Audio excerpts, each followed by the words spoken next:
Namaste everyone, this is Avanti and today I have an incredible lineup of people here to answer all your questions about studying abroad. We've tried to curate a study abroad roundtable with people from varying backgrounds and some familiar faces you may recognize.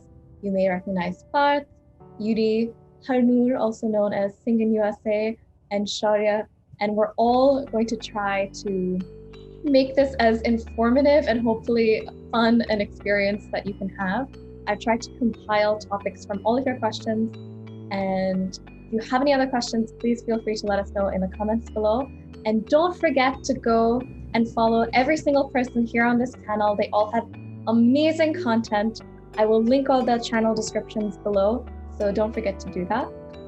This is what happens when you order lighting from Amazon. Just putting that out there.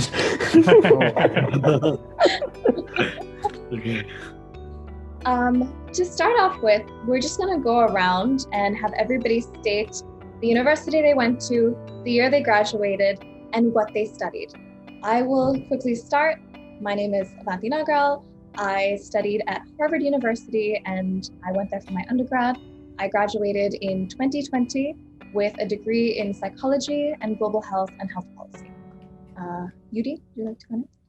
Yeah, I went to California State University, Chico, also known as Chico State. I did my master's in computer science and I graduated in 2016. Yeah, so I went to Purdue. I graduated in 2019 and currently I'm working in Phoenix, Arizona as a project engineer for a ever-growing construction company. Anu? Hi, I went to Georgia State University for my undergrad. That was the original plan, but ended up doing my master's in computer science as well. And I graduated in May 2020. And Shaurya? So I graduate in 2025 and I haven't entered Stanford University yet, but that is my university. My major is currently undecided, but I'm looking to major in symbolic systems, which is a mixture of psychology, artificial intelligence, statistics, just a bunch of things. But yeah, hoping to use my gap year to figure a little bit more about my academic interests out. That's awesome. Thank you all for sharing. And again, if you're watching, make sure you go check out their channels right now. So the first question I have is, why did you all choose to study abroad? Yeah, I just decided because it's a long story, but to cut it super short, I went to like a get-together, old get-together, and one of my friends told me that her sister is making $8 an hour for making sandwiches. So that was like more like double of what I was making full-time as a software engineer. So that was like first, as in Mumbai at least. So that was like my first thing where I realized that the value of your skills are way too high in other country, at least in United States. And then second was one of my best friend. He just told me that he's going for masters and I should do it too. Then I said like, okay, there was a fire already, and then he just put more petrol on it. So it's like, okay, let's do it. Oh, wow. For me, I think it was like, while I was, going from high school to college, I couldn't get into a really good university in India. And I ended up in Thailand. I don't know if anyone knows that or not, but I did my undergrad from International University in Thailand. And I realized I had more opportunities and I grew more as a person there as compared to what I would have grown, at least I think, in India.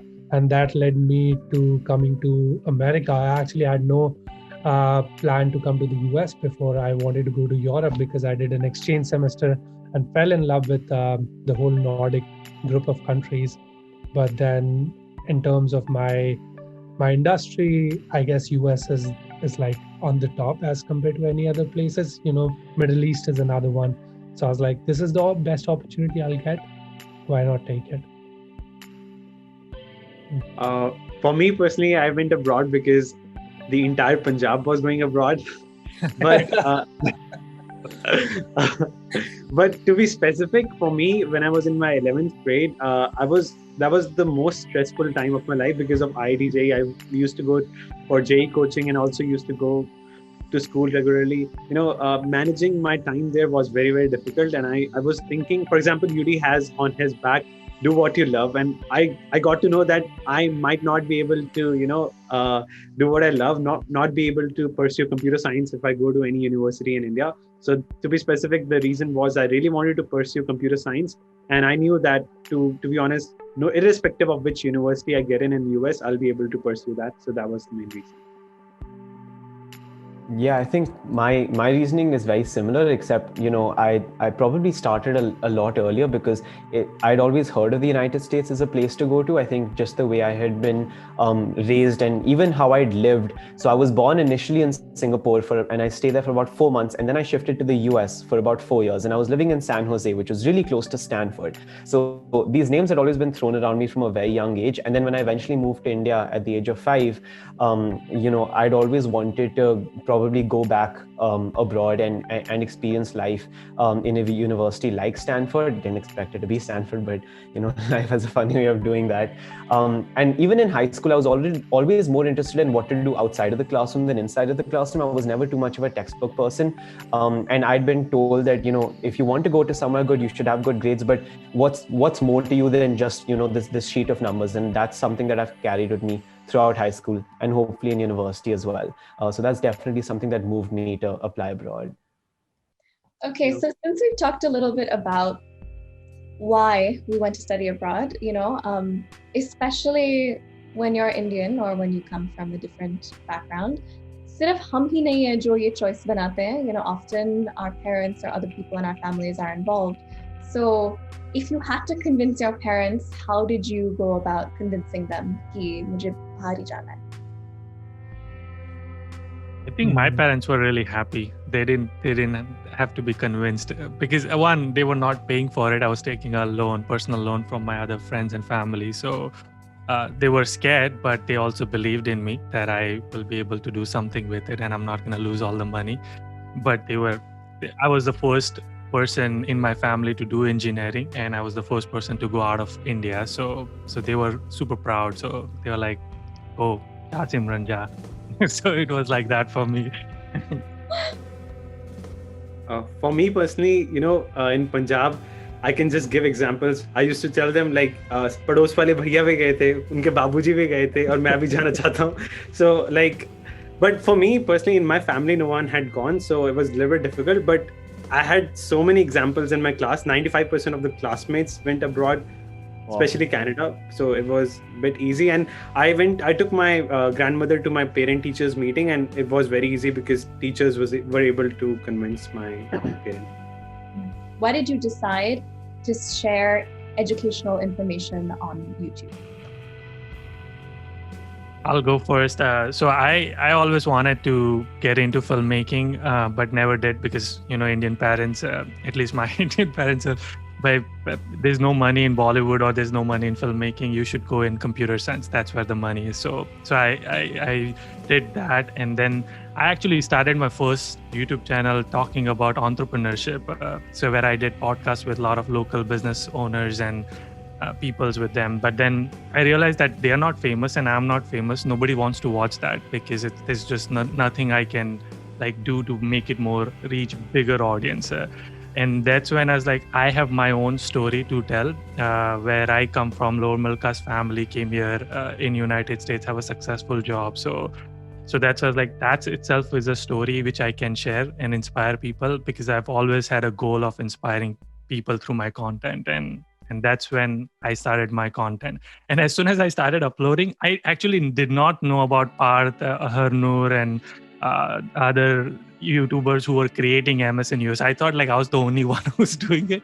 But as soon as you start creating on YouTube will start recommending similar channels to you. So that's when I was like, oh, there's Parth, and there's Harnoor, and there's that Indian guy, Harsh is his name. And those are other creators I found out. So I was like, oh, wow, there are other people who are also talking about it. So it was very interesting and fascinating to me to learn about their story as well. For me personally, my passion had always been computer science. So in my 11th grade, I started pursuing it, and on the side, because of my school, they taught me video editing, graphics in my 8th grade. So I knew that I really want to start making videos, editing them professionally, but I didn't even have a smartphone back then. So in order to come to US, I bought my first smartphone, and I always wanted to talk in front of the camera. But in first year, I wanted to get my basics clear with computer science, and like get on one level, and then like get internship, and then start with YouTube. Then I started making it. My best friend Harkuar, who is in Canada, so we had a similar process of applying. So I started with those videos like visa and all that. Then similar, just like Yuri said, I started to get videos recommended by That Indian Guy and also Part, and then I took those videos as an inspiration and started making more. Yeah. And I think it's so important, what all of you are doing, and hopefully the small impact all of us are making, which is bridging that gap of inequity of information, sharing our experiences, showing people that it's possible. And through that, through our journeys, kind of paving a roadmap for some. So, huge kudos to all of you, and thank you for that. Most of your channels have a lot of detailed information on the application process itself. But I want to ask you all, what do you think was the one most important thing in your application? If you were to say, or in the application journey, like what is the most important thing someone should keep in mind? For me, it was statement of purpose, because I was not a great student, so I didn't have like good profile to say. Like I had 294 in GRE, I had 68% in my bachelor, so it's not a great profile, but still I was able to get 6 admits, and that's just because of your I think it is because of statement of purpose, because in that you really have to tell a story why you want to choose that college, or why that college is going to improve you or help you in your career or university. So that's for me, it was like the most important step, and I would recommend for people or students who are wanting to go focus on statement of purpose. Statement of purpose being on the top of the things. Letter of recommendations is like really important as well. I had really great relations with my professors. The 2 professors I'm still in, like I email them about a new job I'm starting, about I graduated college, send them pictures to them.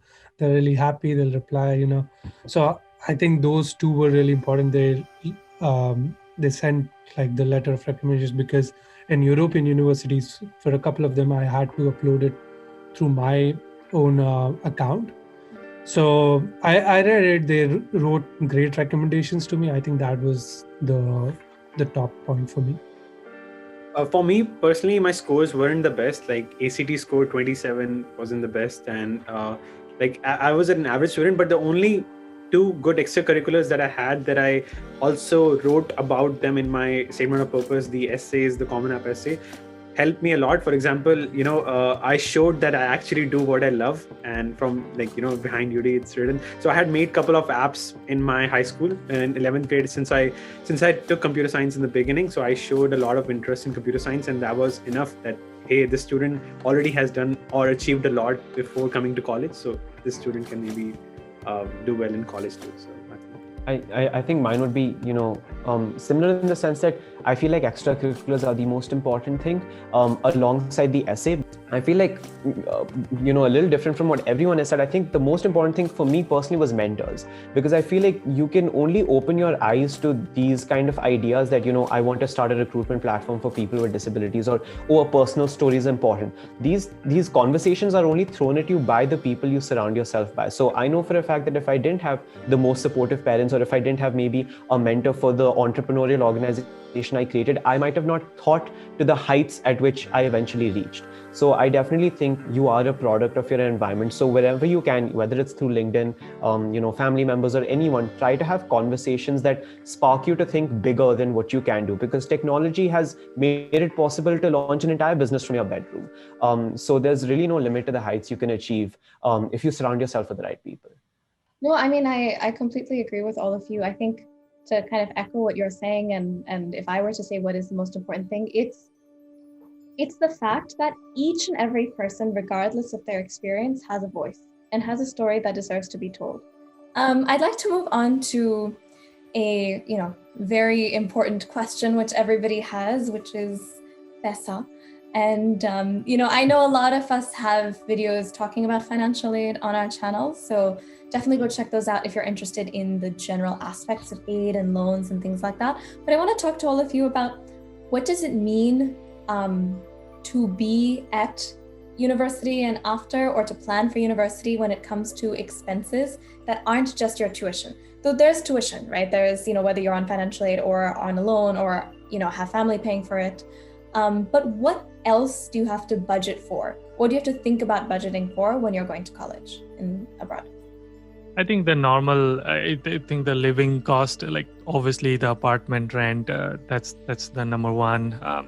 And then phone, you cannot live without phone. So your internet, phone bill, and then your internet, which will be shared among your roommates if you're living with roommates, and then groceries to eat. So that's like, I would call it all of cost of living expenses. So those are the things which you definitely have to take care of it outside your tuition fees, unless you are living in dorms. And if that's the case, then you still have to, I don't know, whatever that fees is, that would be something you will have to take care of it other than your tuition fees. And then these are the fixed costs, right? And the grocery bill would vary month to month. And then if you want to travel with your friends, because you shouldn't be missing that opportunity, take it. Part-time jobs kind of pay anywhere between $8 to $12 to $15 depending on the state you are in. Do a part-time job. I think it's great. Even if you do 4 hours a week, that's fine. But do a part-time job. It also kind of teaches you the work culture where you need to be humble. You need to know how to talk to other people. You need to know how to negotiate with other people. And all of those things kind of add to that. Yeah. And if you, one more thing, if you watch her news video, then you'll be also spending a lot of money on Apple products. So, but that's for sure. So for me personally, I would like to add on that. Remember that when you get your I-20, in which you have written that first year tuition fee is this X amount. For example, for me, it's written, let's say $40,000. But next year, even though it could be same in dollars, the dollar price keeps increasing. For me, when I came, the dollar was 63 and now it's 74. It has risen up by 20%. So like when you multiply $40,000 or whatever that amount is, you'll be like, oh my God, it's tremendously increasing. Yeah. I as someone who hasn't gone to college yet, expenses that I've heard of, I think the only one that I haven't heard that's been mentioned is like a meal plan. I think getting your food sorted early on is definitely a huge thing. I think some colleges will put you on a meal plan on the first year and they will charge. But after that, figuring out how much you're going to pay for groceries is a big thing. I think from a college perspective, when things are a little bit more normal, another big cost, depending on where you live, is transportation. So, being able to figure out your public transportation system, and there's a lot of jugaad ways to use your student ID. So make sure you figure out all the places that give you your discounts and all the places so you can kind of, cut corners and make sure you have savings. Because a lot of students I found, even if they have part-time jobs, will spend all of that money, which is, you should have something to supplement so you can enjoy, but make sure some of it goes into savings. The next question is, what do you think were the advantages of your Indian schooling that might have prepared you for university abroad? And what were the disadvantages to it? They focused on more academics. So we win that way, that it's like, all right, in college, we'll be able to handle all the courses we have to. But what Indian schools do not teach is critical thinking, analytical thinking, and just learning things by yourself. And that's where we miss out. If something's not taught to us in a class, we will have problems with that. I personally think the same, that it was easy for some courses, but for some courses it was extremely, extremely difficult. I've seen for some classes like calculus, like we learned that in 11th, 12th grade pretty well. मतलब IIT JEE के लिए तो और ज़्यादा difficult पढ़ाते हैं. That is more difficult than in any US college I've seen. I've even solved some MIT problems because हम online sample exams download करते थे ताकि so that we can get to know that how our exam will be looking like. And I was like, this calculus exam is easier than what I had studied for my JEE exams. But at the end, I've seen for the classes that I felt it is easy. My classmates said they are like taking stress pills. One of my classmates was taking pills before every single exam result. I was shocked to see that. And so for some of my classes, it was extremely stressful, but mostly I can say it's easier than Indian education. Yeah, I think just to echo that, the advantage is just the sheer rigor of the Indian high school system. I think compared to other countries, I think just Southeast Asian countries, education is prime over here, and we do a very good job of putting kids through a hellhole. The flip side of that is that I think dense academic reading and interpretation is a skill that's not taught in any Indian high school. But and I think just another thing on the perspective basis, taking initiative is not something that's taught is not something that's demonstrated to too many Indian high school students. You play the rules by the book. You master a system. If it's rote learning, you become a rote learner, and then you regurgitate everything. But I think in American high schools, it's very common for school students to pick up extracurriculars because they know that their country's college application system wants to know more about you than your grades.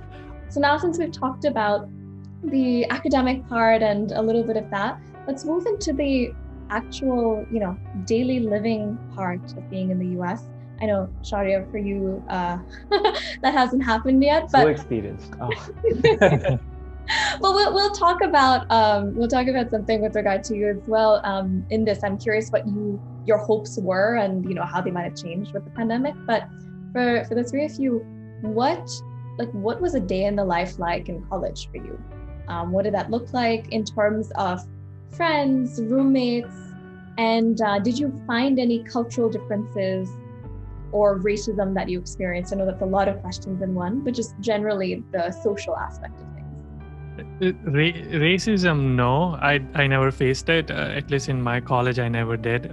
But compared to Indian education, I was like very busy student. Like in India, it's set like you go at 8 o'clock or 9 o'clock whenever you go until like 4 o'clock, and there's no break. Like you don't have to choose classes. It's a semester pattern. There is lecture after lecture. You attend that. There's a lunch break, and that's about it.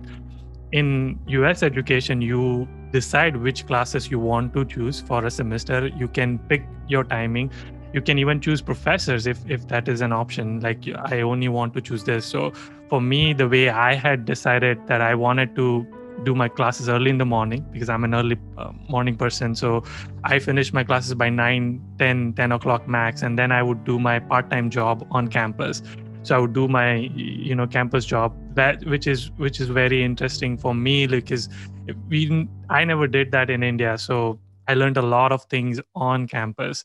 And even when you're working on campus, depending on what job you're doing, you learn so many professional things. So my job was in events. So I learned a lot of event management. And then, like everybody said, like extracurriculars, I was also part of Indian Student Club over here. And I was hosting like events over here. So a lot of things were a lot of my time went in planning the events, fundraising for the club, things like that. So it's like almost like you're running like your own company for that club. So you're like, pitching to different for different funds and all. Going to different events. There are almost everyday events, which is where Harnu's free food comes from. So you typically go to those events, and I like to go because that's where I would make friends and I would meet different people. So for me, I would say like I was a very busy student, and then in the evening, I would study and we would all cook. We had this chart on our fridge where we would all have this timetable. Like Monday, I'll be cooking. This person will be chopping the vegetables. This person is going to be doing the dishes. So there's this system we've built, and like we do that, and then we all have dinner and talk about our days and things like that. So it was very involved, and you become very independent. So that's how my day was. I don't know about others, but that's how like I was a very busy student, I would say. Yeah, Well, my day was like whatever the classes we have, kind of run the schedule around it.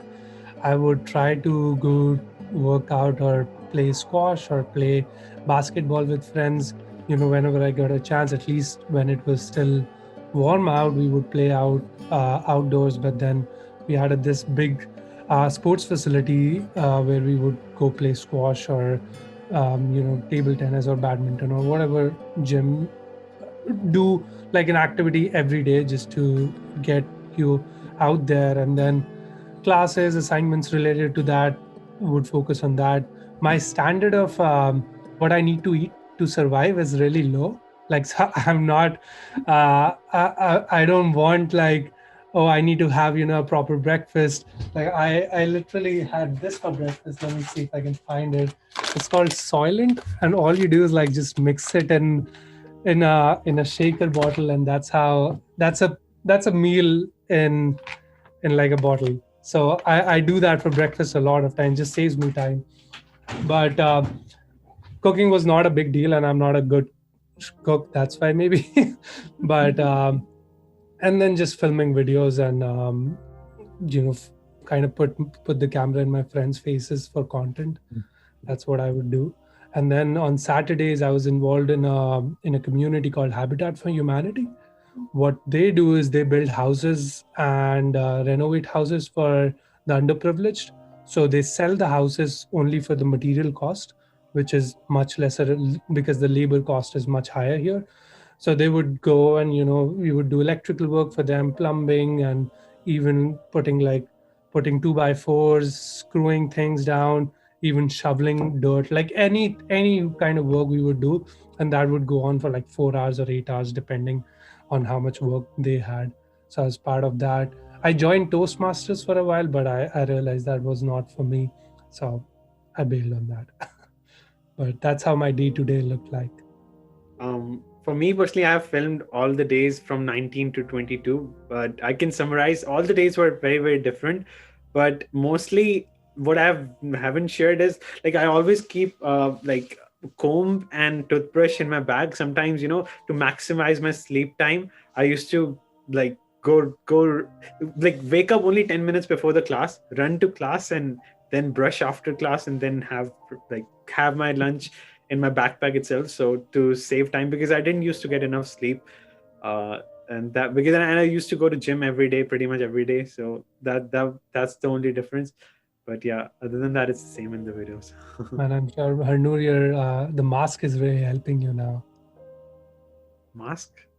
The mask is really helping because you don't have to brush, nobody will know. Maximize Yeah, but productivity. I just do like mouthwash sometimes, but I have or I had like mint in my bag just to yeah now, but I don't even open a mouth in class, so like no one can tell. Otherwise, unless and until I whisper. I can share mine, but Shari, before that, I want to ask you: did you have any, expectations, and then now with the virtual situation in life? I think so. I'd say the lockdown in Gurgaon, in India at least, started, I'd say, like properly in March and April, the expectation of being locked inside your house. And Stanford had asked for a decision, I think, by about June. So seeing where things were going, I very quickly realized that a virtual education was not worth it for me. And given how long I had spent, trying to get into a place like Stanford, I thought that, what is a year going to do? So for me, like my gap year was purely just because of, COVID-19. But now that I've taken the gap year, there's so many benefits to taking a gap year and taking that time out to try and understand yourself, especially, coming from an Indian high school where you might not have that understanding, to even maybe using your time to make sure that when you do go to a place or a university in the US, you can use their, opportunities better, because in reality, it's a gold mine of opportunities. But if you don't know how to use them, or you don't know yourself well enough to use them, you're not going to make the most out of those 4 years. And I definitely think that going to university in the US aside from just the education you're getting, and with the emphasis going more towards skill-based certifications, I think even that's going to reduce. So the value of just that degree is going to reduce, but the connections you make there, the people you meet, the professors you interact with, those relationships are really what are going to carry you forward through life. And Zoom does not let you do that. Like, you're going to have to try a lot harder. And as a person, I thrive on being and interacting with people, and that energy is something I need. So very quickly I realized that the virtual setup was not for me. And then you factor in the 12.5 hour time difference, and you realize how insane it is to pay the same amount to go to college online when you can just take a year off, explore things, and then go back, because Stanford's always there for me. It's not going anywhere. I completely agree. I actually took a gap year as well before. Wow. Yeah, and it was not as popular a thing when I did it. I had gotten into college, and I remember when I, sat my parents down and then decided to do it, everyone was like, so did you actually get into college? Like, what's actually happening? Because they were so skeptical. And I was like, no. The reason I did it was I was offered, because I was a performing artist even then, I was offered a role to do this theater show all across India. And I was like, when am I going to get this opportunity Wow. again? Yeah, so true. Might as well do it. And, from a creative perspective, I have a lot to say about that. But as you were saying, Shaurya, I found myself burnt out after high school, and because especially if by the time we applied, right? I was 4 years before you, and now I can imagine it's even crazier.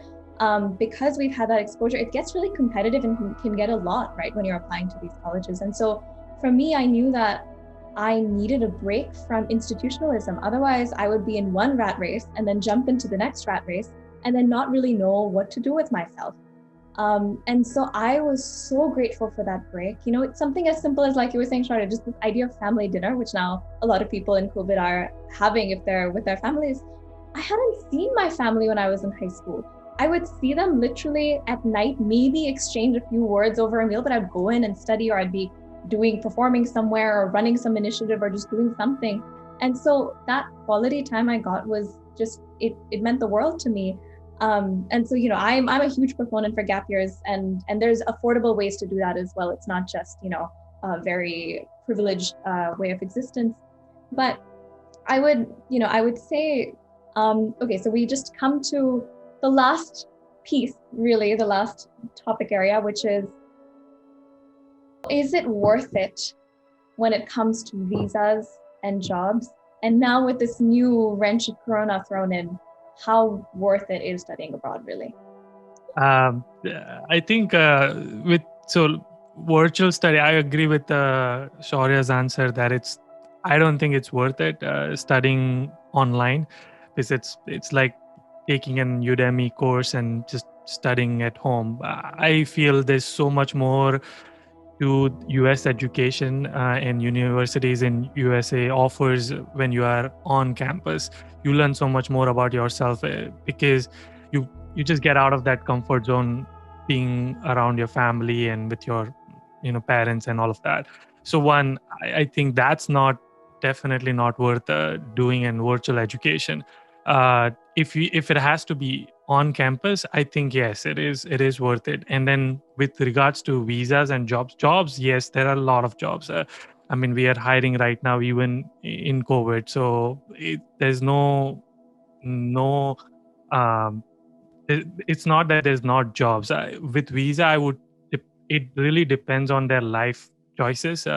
What do they want to do? Like, if they want to settle abroad and they don't want to deal with all the visas type of this situation, then probably different countries is a better option.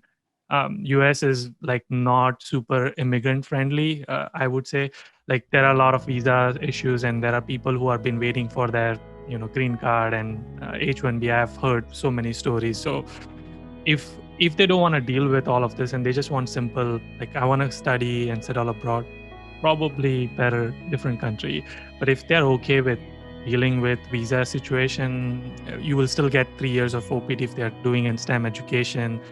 And then if things didn't work out and they have to move to different country like Canada maybe, or they have to go back to India, and they are okay with that choice, I think that it's still worth it. There's still a lot more you will get out of it. That's, I think, sorry for long answer, but yeah, that's what I would say. Mhm.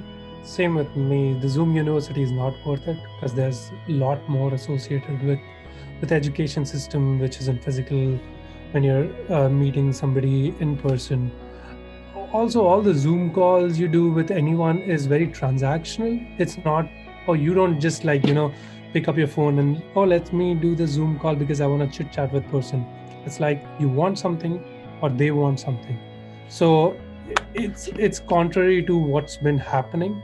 Even in our meetings right now, we associate really well with other people and build a deeper connection if we're meeting them in person, because 15 minutes before the meeting and 15 minutes after the meeting, we're chit chatting about other things, which is kind of putting ourselves together as a team. Whereas if it's a Zoom, you start at this point and then you end at this point, and then there are other people onto you who are watching you, so you can't really discuss personal things or just jokingly. When it comes to US education, I'm always like on board with it. I'm always a very big supporter. People complain like, hey, visa's problem is there. Visa problem is literally everywhere. If it's not visa problem, then you will get less salaries. Or I don't think there's a perfect country where you are getting great amount of money, getting a great amount of education, and there is no visa problems as well. There's no perfect scenarios. Like Canada is great for, let's say, salaries and um, your visa, but then the weather is not suitable for everyone to live in. So it's like you're gonna miss out on one thing or the other. So it really depends on you as a person, as an individual, what matters to you. Is it the great experience, is it the great salary, or is it the visa? Racism is there in a lot of countries, and it's going to be here as well in some aspects. I haven't I faced them, not to the extent where I'm like really offended. Like I think it's just the background where people coming from, like they'll throw in a question here and there. I don't take it personally, and neither should you, because there's no point of spending your energy or wasting energy like that onto a person like that. I personally, as I have already gone through an online semester, or you can say Zoom University, I personally thought the same. I mean, I experienced the same. It's absolutely not worth it. And also, if you see some facts, the sales of stress medicines have increased. A lot of people take more stress being on online classes, and I personally dropped out of one of my class when I was in last semester. So it was very very stressful to manage. It's really difficult to make friends, and it's really difficult to get your doubts cleared. And because like when you are on campus, you have office hours of a professor, you can easily talk to him, but virtually it has become a little bit more difficult to get an appointment, because like so many students want to get their doubts cleared. So overall, I don't think it's worth it. Even my friend who was doing MBA, he also had to drop out of one of the class because it's so stressful to manage. So I don't think it's worth it right now. So Shaurya took the best decision, I think. Yeah, like I would get back to your specific question in 4 years. I think it's just a question I honestly just don't have enough experience to comment on. But I did apply to the US because of these reasons, because of the fact that you can make the most of this opportunities. It is the land of opportunities for anybody who's looking from the outside. But yeah, we'll come back with a more nuanced and detailed answer in 4 years. Well, that makes sense. I think as somebody who just graduated and has also, theoretically moved back to India for all intents and purposes, I will be spending time abroad. I would just say that there are options, and alluding to what you said earlier, Shaurya, that, the value of the specific degree may start to lessen over the next few years, but the resources, the people, the networks, all of that will continue to remain. And what you do with it at the end of the day is what matters. No matter where you go, it's what you make of the experience, what you do with it, and what you kind of leverage beyond that, whether you decide to stay in that country, if you're able to or not. So yeah, I mean, I think in conclusion, right, we all have a pretty positive attitude toward studying abroad. And thank you all so much for doing this. I've had such a great time, and I feel like I've learned so much from each and every one of you. And again, to everybody watching, please go and follow all of their channels. The links are in the description below. They are incredible and you will learn so much. And again, thank you to all of you for being here. It really means a lot. Thank you for having us. Thank you. Yeah, this is a lot of fun. Thank you so Definitely. much for having.